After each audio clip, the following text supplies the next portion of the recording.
నమస్తే, welcome to I news. నేను సోనియా. అంతరిక్ష పరిశోధనలో ఇప్పుడు ఒక చిన్న ధూళికణం నాసా శాస్త్రవేత్తలకు సవాల్ విసురుతోంది.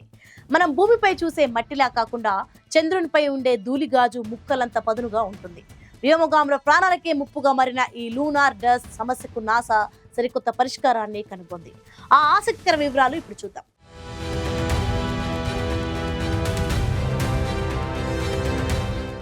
అంతరిక్ష ప్రయాణంలో అతిపెద్ద శత్రువు రాకెట్ ఇంజిన్ వైఫల్యం కాదు, కంటికి కనిపించిన ఈ చిన్న ధూళికణం. చంద్రుడి ఉపరితలంపై ఉండే ధూళిని లూనార్ డస్ట్ అని పిలుస్తారు. ఇది మన భూమిపై ఉండే మట్టిలా మెత్తగా ఉండదు. చంద్రునిపై గాలి, నీరు లేకపోవడం వల్ల అక్కడ కోట్లాది ఏళ్లుగా పేరుకుపోయిన రాతి ముక్కలు చిన్న చిన్న రేణువులుగా విడిపోయి గాజు పెంకులంత పదునుగా తయారవుతాయి. ఇవి వ్యోమగాముల స్పేస్ సూట్లను కోసేయడమే కాకుండా శ్వాస ద్వారా లోపలికి వెళ్తే ఊపిరితిత్తులను కూడా నాశనం చేస్తాయి. చరిత్రలో 1972లో జరిగిన అపోలో 17 మిషన్ సమయంలో వ్యోమగామి హారిసన్ స్మిత్ ఈ ధూళి వల్ల లూనార్ హే ఫీవర్ బారిన పడ్డారు.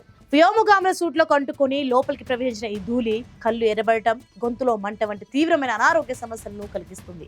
ఇది అయస్కాంత శక్తిని కలిగి ఉండటం వల్ల బ్రష్లతో తుడిచినా వదలదు. సరికదా, యంత్రాల విడి భాగాలను కూడా పూర్తిగా మొరాయించేలా చేస్తుంది.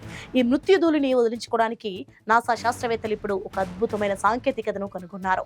లిక్విడ్ నైట్రోజన్ స్ప్రే చేయడం ద్వారా 98% ధూళిని తొలగించవచ్చని ప్రయోగపూర్వకంగా నిరూపించారు. అంతేకాకుండా ఎలక్ట్రోడైనమిక్ డస్ట్ షీల్డ్ అనే సరికొత్త టెక్నాలజీని కూడా అభివృద్ధి చేశారు. ఇది విద్యుత్ తరంగాల ద్వారా ధూళిని క్షణాల్లో విదిలించుకుంటుంది. అంటే భవిష్యత్తులో చంద్రునిపై అడుగు పెట్టే వ్యోమగాములకు ఈ షీల్డ్ ఒక రక్షణ కవచంలా పనిచేయబోతోంది. అయితే నాసా ప్రణాళికలు ఇక్కడితో ఆగలేదు. ఈ ధూళిని కేవలం శత్రువులా చూడకుండా దానితోనే చంద్రునిపై ఇల్లు కట్టుకోవడానికి ఇటుకలను తయారు చేసే ప్రయోగాలు కూడా జరుగుతున్నాయి. త్వరలో ప్రారంభం కాబోయే ఆర్టెమిస్ మిషన్ల ద్వారా చంద్రునిపై శాశ్వత మానవ నివాసాలను ఏర్పాటు చేయాలన్న నాసా లక్ష్యానికి ఈ ధూళి నియంత్రణ అతిపెద్ద ముందడుగు కాబోతోంది.